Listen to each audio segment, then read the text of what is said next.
राजकारणात पक्ष बदलू शकतात, मात्र जिव्हाळ्याचे ऋणानुबंध आणि एखाद्या नेत्याविषयीची निष्ठा कायम राहते. याचे भावनिक दर्शन पुणे येथील जिजाई निवासस्थानी येथे घडले. इच्छा भगवंताची परिवाराचे मार्गदर्शक तथा सोलापूर महापालिका प्रभाग क्रमांक 22चे भाजपा नगरसेवक किसन जाधव यांनी महाराष्ट्राच्या उपमुख्यमंत्री सुनेत्रा पवार तसेच राज्यसभा खासदार पार्थ पवार यांची सदिच्छा भेट घेऊन त्यांचा कौटुंबिक सन्मान केला. यावेळी स्वर्गीय तत्कालीन उपमुख्यमंत्री अजितदादा पवार यांच्या जयंतीनिमित्त त्यांच्या हुबेहूब अर्धाकृती मूर्तीची भेट सुनेत्रा पवार यांना देण्यात आली. हा क्षण उपस्थितांसाठी अत्यंत भावनिक ठरला.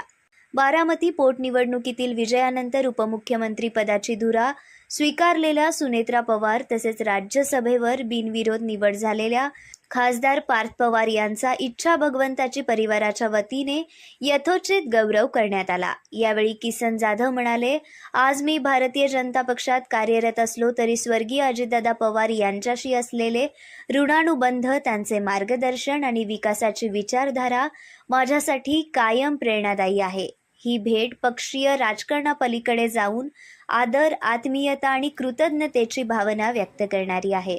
महायुतीच्या माध्यमातून सुनेत्रा पवार आणि खासदार पार्थ पवार अजितदादांच्या विकासाचे स्वप्न पुढे नेतील असा विश्वास आहे.